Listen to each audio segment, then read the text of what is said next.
Hi YouTube, I know it's been a long time since I've posted a video, so I do apologize. Feels like I'm not very consistent, and you're right, I'm not very consistent at posting videos.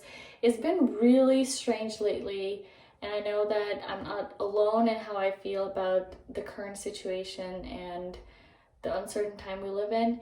And I really hope that to those who are watching, I hope that you and your family are safe. And with that, I'm going to start with the video. And in this video, I'm just going to be randomly talking about products that I'm currently using and kind of give you an insight of the videos that I'm hoping to have ready for you in the following days. So firstly, this is going to be an extremely chatty video. So it's not one of those concise videos that I usually post. The first thing I want to talk to you about is the Ordinary Niacinamide. This is my first 60 ml product by them. They now make value deals that are 60 mls, and I like those because I don't have to repurchase them as often. And I've been using Niacinamide by the Ordinary for almost 2 years. And I really like their niacinamide. I do notice a very transient and long-lasting brightness to my face. It does help with hyperpigmentation. And I think that it's a multitasker, so it's great for pigmentation, it's great for redness. It's also great for people with dry skin. But I understand the frustration of those who say that niacinamide is breaking them out. So it's not just for people with oily skin. I do want to talk about this product in depth and share my techniques of using this to avoid breaking out when you have dry skin and are interested in using niacinamide. So that was my first thing. The next, just going at random, is the Nameraka lotion. Now I purchased this from Amazon.ca and it was like $11 and it's shipped from Japan, so it does take a little while to get here. But this contained like, I'm gonna put down how much of the product it contained, hopefully in the video screen somewhere, and it was very affordable. I transferred it to an empty Cerave bottle that I had, and it's super milky. It's too light for a moisturizer in the winter, but it's perfect for the summer and perfect for people living in more humid climates. I find that it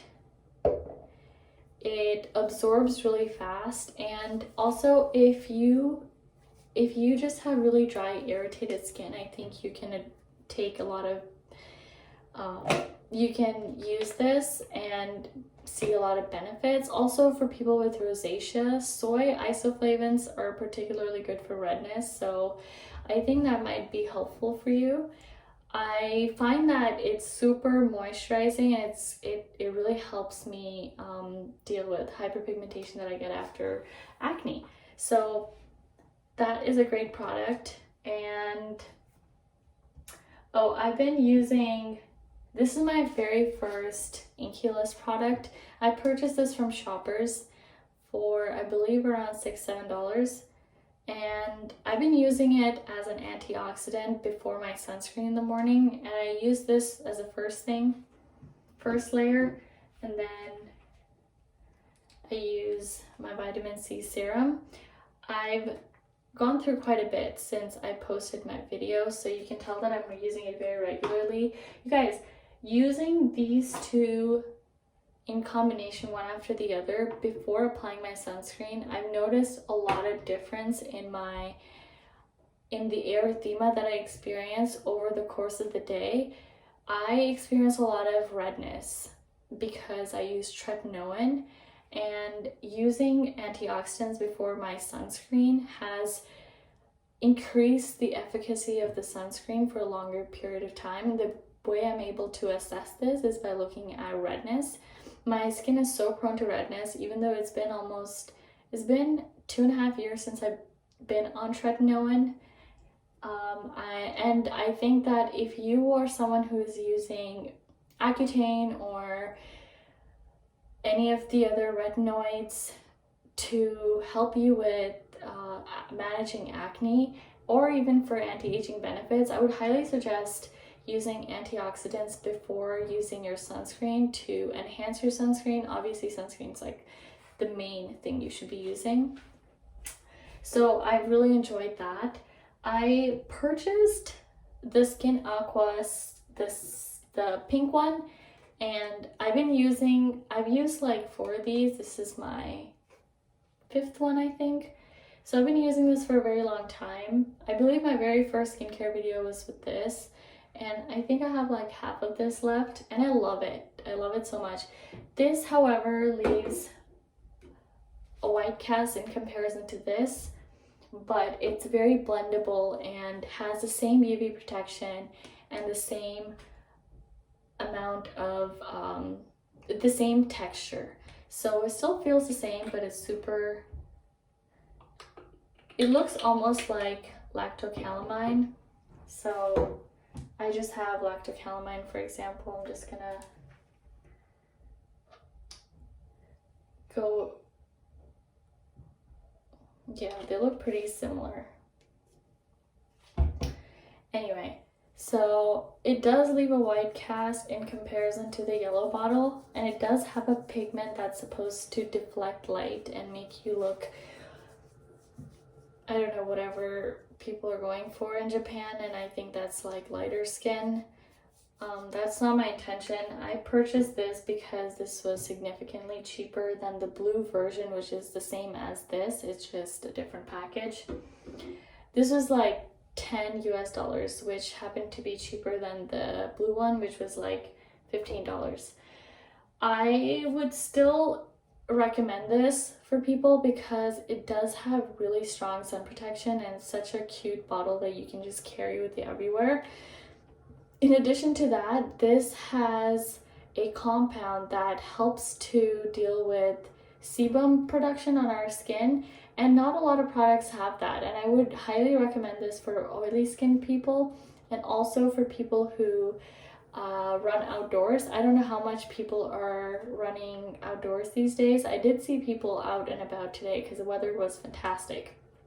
So I would still recommend it, but it does leave a white cast. So if you are of darker skin tone than me, you might be deterred from using this and consuming it fully.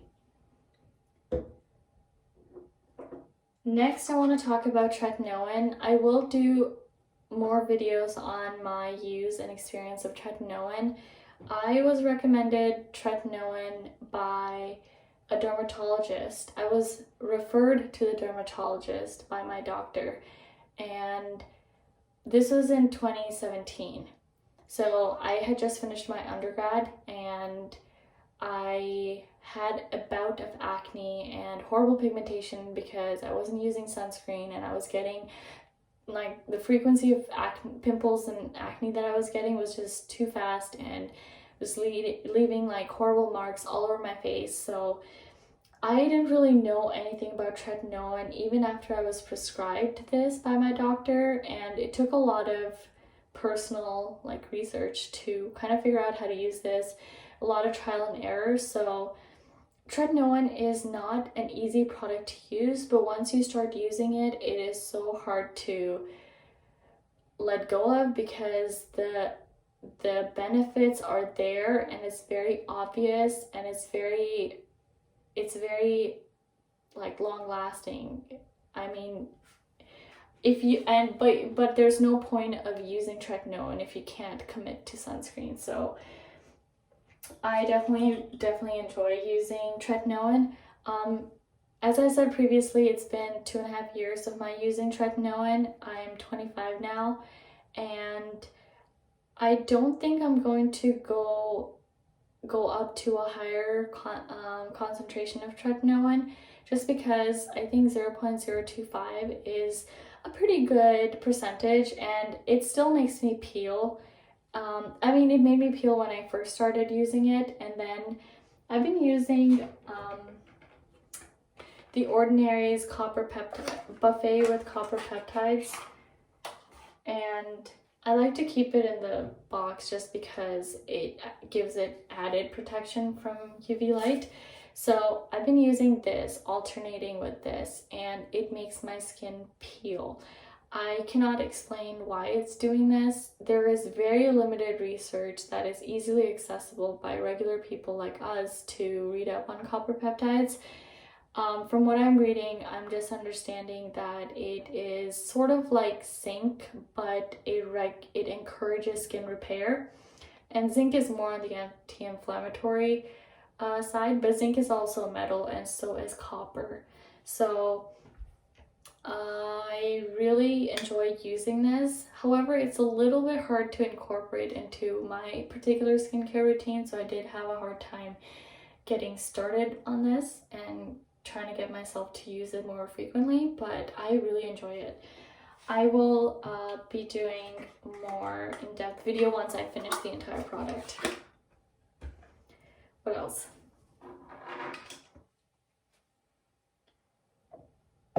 Oh, I've been using Elta MD for a while, but this is my third tube in the past couple years, and this one has been the slow, like, I'm progressing with this sunscreen very slowly. I think this is great for people with really dry skin and also fair skin because it does leave a white cast. I'm just too spoiled by my Japanese sunscreens. They don't leave any white cast on me, so I'm like gravitating to those more. But the product itself is not bad. It's a little bit heavy on me, and I find that the greasy look is just hard to work with. It kind of looks bad. It's a little disfiguring, but it's probably because I'm using a lot, and there's nothing wrong with using a lot of sunscreen except that it looks bad. So I like it. It's just I mean, it's just kind of,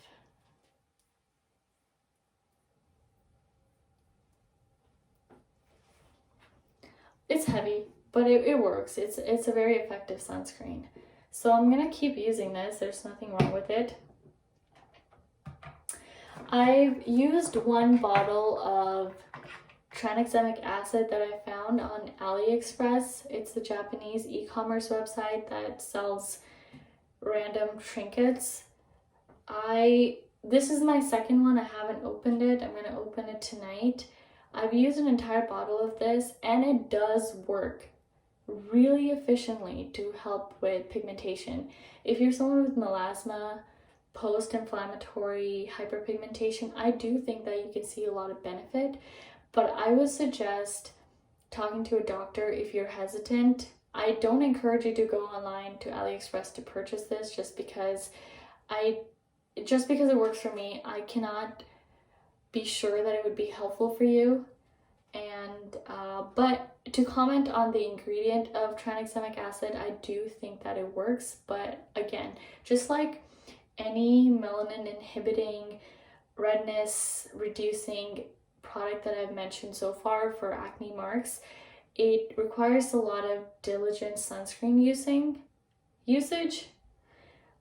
So yeah, I'm excited to be back on this. I kind of wish I had a micro needle or a nano needling thing to kind of go deep into my skin, because some of my pigmentation I think is dermal, which is harder to heal.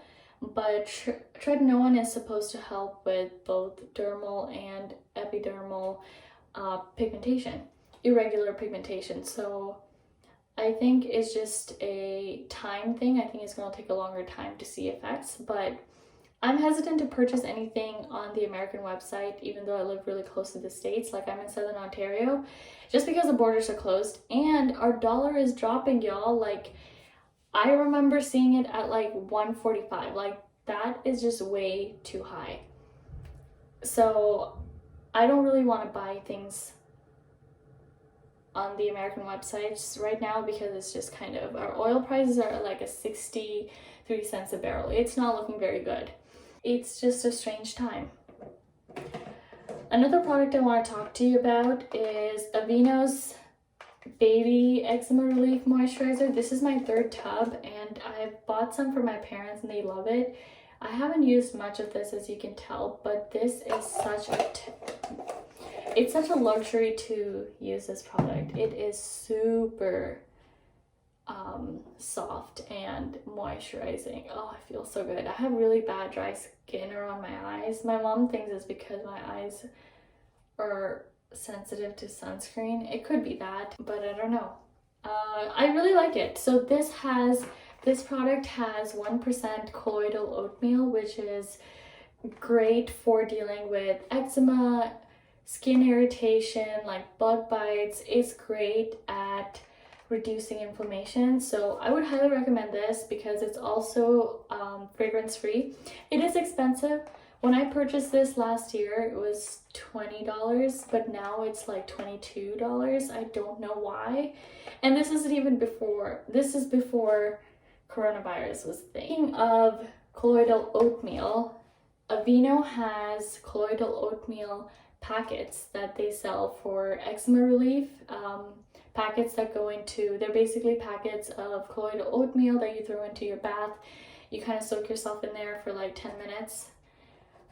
If you have really, really bad eczema or, you know, have chickenpox and stuff. So I purchased the Life brand from Shoppers. This was like $7. It was like a fraction of the price of Aveeno. So I was like, yep, I'm gonna go for these. So it has these sachets.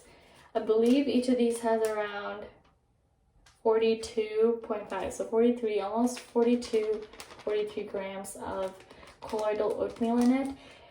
This is so helpful to deal with inflammation. Now, I still have inflammation on occasion when I use Tretinoin. It really depends on what I've used it with. So sometimes I put Tretinoin and I also put lactic acid, which can result in more redness the next day. But when I wash my face with colloidal oatmeal, so I just pour some into the palms of my hand, rub it with a little bit of water, and I wash my face because I wasn't really rolling around with mud or dirt, you know, I was just sleeping. So it does have a little bit of a surfactant effect, so it's good to wash your face with. It really helps relieve redness. And I think it's also great for anyone who kind of just doesn't want to irritate their skin with a really really aggressive face wash. So I would recommend it for them too. I think this is not as efficient as a face wash at the end of the day because I use water-resistant sunscreen, and water-resistant sunscreens are kind of hard to wash away with just water. So I use a face wash. So I still use the Cerave foaming cleanser, and I think it works really well. But this alone would not do the job. And if you wear makeup, this is definitely not enough. I'm loving this, and I hope that any of you who have the issues that I've mentioned could try this. Oh, I've been using, so this is the Neostrata Sheer Sunscreen. It's a tinted mineral sunscreen. It has both zinc and titanium dioxide and has a PA rating of 4+. This, it's not for my skin tone.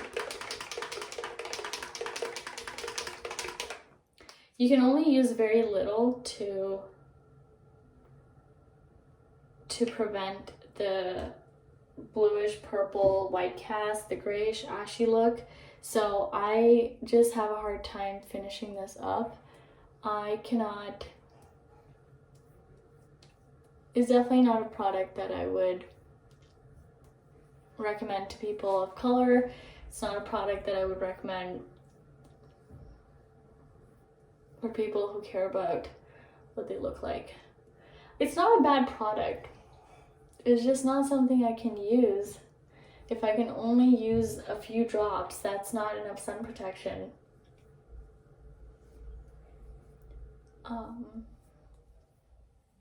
Every time I wear this, my brother and my mom comment that I look like a ghost, so I would not. I don't know. It's a good sunscreen. It just doesn't work for me. So I'm gonna try to consume this just because it says it's getting expired in May of this year. It's not like we have a whole lot of opportunity to go outdoors, but I still want to be able to use it. It has tint, which is great for people of color, and it's great for people dealing with hyperpigmentation and melasma because iron oxides help the pro-pigmenting UV light. So yeah, I like the concept. The product itself is good. It gives a matte finish, so it does do what it's claiming to do. It's just the white cast is still very obvious on my skin tone. So yeah, and I think, oh, I have another sunscreen here. This is the Sun Cut UV Whitening Essence. Now, I've been using this for a very long time, and it's a great sunscreen. It's a combination sunscreen. It's water resistant, does not have any fragrance. It also has vitamin C. However, you can only use one layer of this. This pills very easily. It starts pilling. It is very difficult to reapply without causing pilling. So as a first layer, it's great. I still love the sunscreen. I just think that it's great for the very first layer of sunscreen, and then you can reapply something else throughout the day. The Ordinary 7% Glycolic Acid for my body. Glycolic acid is a little bit too harsh for my face, and because I'm already using Tretinoin, I don't want to use glycolic acid anytime soon. I use this for my body. It's super hydrating. It clears bumpy roughness, any ashiness on my skin. It's great for ingrown hair. So I've used up most of it. I'm really happy with this purchase, and I hope that if you struggle with those issues, you can try this too. I have Cerave SA Moisturizer. It's great for people with dry skin again. It has 3% salicylic acid, and it has ceramides and also niacinamide and vitamin D, so it's great for a lot of different skin types, but it is expensive. Like, this is like $20, but $20 at Shoppers Drug Mart when it's on sale, and $25 without any sale at Walmart. So I would recommend going to Shoppers Drug Mart. I don't work for Shoppers. I know that I talk about Shoppers a lot. That's kind of it. Hopefully I'll get to talk about more products in my next video, and maybe do more in-depth videos about specific products. So that's all for me today. Thanks for watching. Bye.